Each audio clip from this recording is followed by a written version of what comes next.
YouTube, it's Maddie, the Empty Nest Scrapper. Welcome to my channel. I'm so glad you stopped by. If it's your first time, I hope you enjoy the content. And if you do enjoy the content, please consider subscribing below, leaving me a comment, and leaving me a thumbs up. That would really help the channel. So today I want to talk a little bit about clearing out my craft room, which has been a little bit out of control for me. I can only tolerate so much chaos, and I always have some chaos, but can only tolerate so much chaos. And I tried to take a look around, see what has been hanging around my desk area, and see if I could clear that up. So the first thing I want to talk about, you may have noticed this is a new background, which is part of what I cleared up. So I saw this, what I thought to be an awesome video by Mary Polanco, talking about this removable wallpaper stuff from Dollar Tree. And don't you know, when I was at the last visit I had at a Dollar Tree, I saw some, so I picked some up. And that wallpaper was hanging around my desk, and I finally got around to creating this backdrop. And I was so excited and so proud of myself until I put it out and turned on the camera, because look at this shadow. So I'm gonna have to figure something out before I use this backdrop. I just put it out to show you, and it was super easy to make, but I've got to see if I'm going to be able to use it in this particular space. But what I did was I took those reusable wallpaper sheets, and I attached it to Amazon box that I had cut up. So this thing, and I'll show you right now, is very cool because it folds away for me, and I don't have to use it when I'm not filming. And I don't even know if I'm going to be able to use it when I am filming, because you saw what happened there with that shadow. So I'm going to have to play with the lights and see if this thing is usable or not. If I find a way to use it and you're interested in a tutorial, but it's, you know, super duper easy. But anyway, it stores away simple because it does fold up. And underneath I have my Tim Holtz glass mat, which I do like to use when I'm creating. So that was the first thing that I cleared up. Again, I was super happy, and then I wasn't. The next thing I started to clear up was, I'll show you what's left. I had this huge stack of scraps on my desk, and now it's just a small stack of scraps, and even some panels. So the panels are separate from the scraps, but I had them all together, and it was enormous, and this is all that's left. So I'm kind of happy about that. I think I might just disperse this all and stop working through it, because I am getting exhausted by working through it.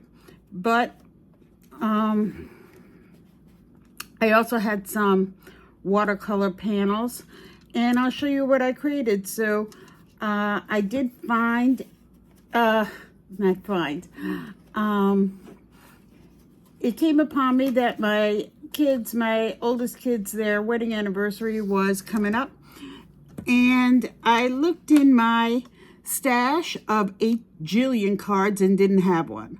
So I made them one and sent it out. I made one, a couple weeks before their anniversary, and then I thought I should make some, and I did. This is what I did with the scraps that were on the side. So I did make some cards. So this first card is an anniversary card. I tried to pull out things I haven't used in a while. This die cut I've had in my stash for a billion years. In with my die cuts, this one I cut out from a black scrap, and I did use pops of color to just make some little drops around. I thought that was cute. And of course the signature on the back. I didn't put anything inside, but I got rid of this scrap underneath and used some things from my stash. This was a scrap, and I was happy with this. This scrap, I don't know, it's got to be like 10 years that I have this scrap in my stash, trying to figure out how to use these cute little birds. I thought they could be anniversary birds, and that's what I decided to do. I thought cream was best for them. And again, this one also, nothing on the inside. Excuse me, I do have difficulty with my hands. And the signature on the back. Then my best friend had a second little grandbaby, and I had this scrap, which was part of this scrap. This is also a scrap. This sentiment I had in my stash already, and these were both scraps. And so I said, I'm so happy for you because she had a second grandbaby. Yeah, gonna send that out.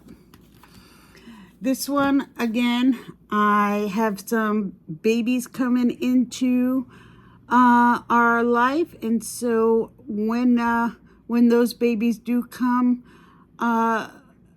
into the world, I will have something prepared for a boy and a girl. So lastly, I had been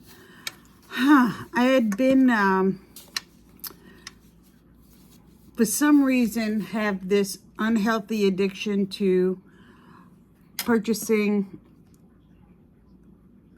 paint pellets. And I don't know if you've seen my recent tour of the paint pellets. I'll leave it in the description if you're interested. But I have no reason to have that many paint pellets, but I have them. And I thought I'm gonna really try to learn how to paint. Because the reason it's ridiculous is, yes, I paint stamped images, but I thought, let me try a tutorial. So this was my first try at a tutorial. It was a sunset. Lindsay the Frugal Crafter put it out, I don't know, a billion years ago. I just looked for something easy. So yeah, it's not very good, but I thought, well, let me try a few tutorials. Let me keep trying. So that's where I am. I'm going to keep trying, and I hope you'll try with me. That's all I got for today. So I hope you enjoyed the content. Various degrees of success. But I am pleased with the amount of stash that I was able to get rid of. I'm going to work on that background situation and see if I can make it work for me. And I have some cards that I will be able to have on hand. And, you know, when the time comes, I won't have to scramble. So I hope you enjoyed the content. And if you did, please remember to like, leave a comment, and subscribe. And until next time, be well, everyone. Bye-bye, YouTube.